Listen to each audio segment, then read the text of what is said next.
how to reactivate Instagram account. Now this is going to be a very quick and easy tutorial. Now I'm going to show you guys how to actually do this right now. Now what you want to do is, first of all, if you have only one account on your whole Instagram app, then it's very easy.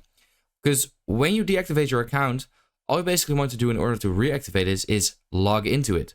So if you have only one account on your whole Instagram app, then what you would simply want to do is just open it up and log back in. That's it.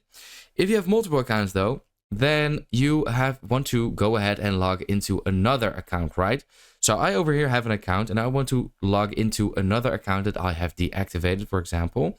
And what you want to do is simply go to your profile, click on your name on the top left corner, and this will open up all your accounts that you have on the same device.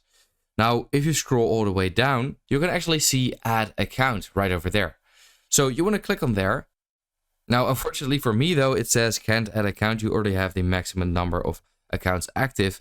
But basically you want to click on add account, and there you'll just be able to log into your account again. So just fill in your account's username and your password, and there you go. That's how you can easily reactivate your Instagram account. I hope this video helped you out. Let me know in the comments if it did, and then I will see you next time.